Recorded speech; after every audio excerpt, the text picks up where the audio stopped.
we've been talking about Tommy, who started XYZ, which was integral in our early careers. And Tommy says that back in the day when you were part of the XYZ skate supply thing, he says, dude, back then Dyrdek was a Daryl, dude, just drunk and smoking weed and shit. And Oh yeah. and then it wasn't until you went to this Dr. Pratt. Dr. Pratt, who was a hypnotist. I would probably put it in, I got so much success early, right? Turned pro quickly, got everything. We moved to Cali, DC happened, all this stuff. But I also just partied so much, right? Like not like, deep, heavy Steve-O level days, right? But like, I was burning away the career. But what I ultimately burned away with that was like self-belief, right? Like I really then ended up like questioning myself and like, could I even still be pro? And do I even what is my life going to be like? What if I'm not a pro skateboarder anymore, right? Which was hammered by Ken Block saying, when I was 24, that like, we think your best years are behind you and we're going to give you one more 2-year contract before you retire, right? So it was just like, I just partied my way into fucking being retired. And I went to George Pratt on this idea of, he wrote this book, Hyper Success.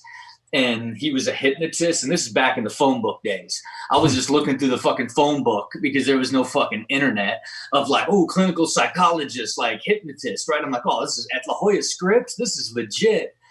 And the first test he did on me was like, you don't believe you were meant, your subconscious doesn't believe you were meant to be successful.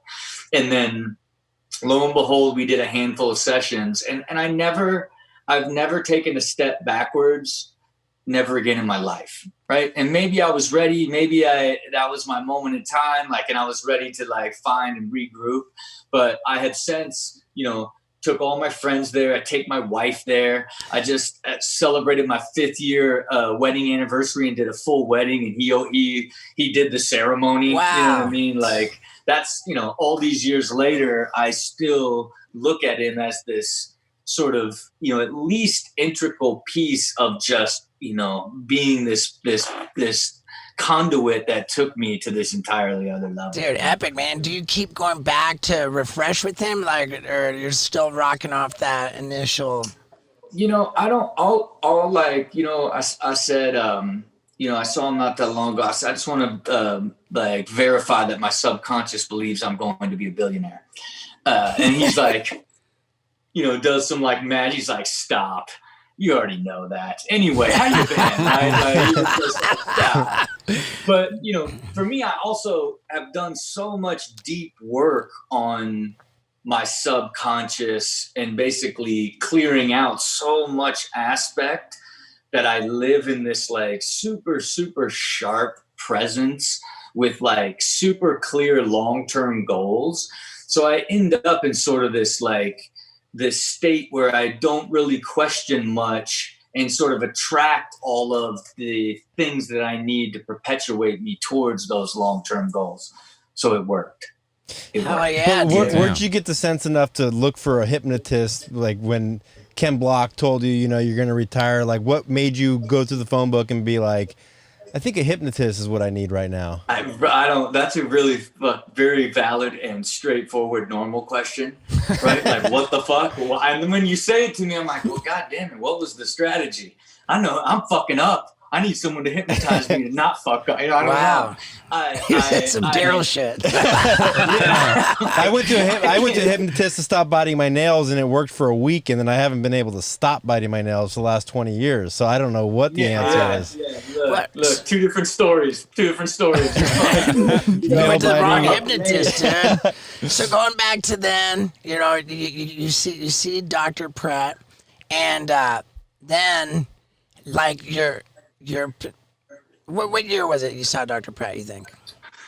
Well, fuck, if I was 25, so that was 21 years ago, right? So, or maybe 24, so 22 years ago. So, you know, like late 98. 90s, Yeah, right? 97, okay. 98. Took a huge Right? bong Because load of back Pratt. then, you know, I had hip hop labels and, you know, skate. I was doing all types of businesses and all types of stuff. And it also, I refocused on my skate career only. Oh, dude. And then, like, you know, and I told Ken Block in that meeting, I said, look, in 2 years, I will be a completely different person. And at the end of that 2 years, I was like top 10 in the world in every single contest. Like, I grinded the 20 stair handrail for the MTV commercial. Like, I had just like literally rededicated my life to skateboarding, and then like completely like re-engineered, completely invigorated my career. Then I would only sign 2-year deals, right? And I said, because every 2 years I'm going to be even bigger and better. And that led to then Robin Big, then only a 2-year deal. And then Fantasy Factory, only a 2-year deal. Like I did all of that till I finally signed a 10-year deal. And then they went out of business. Yeah. Yeah, dude.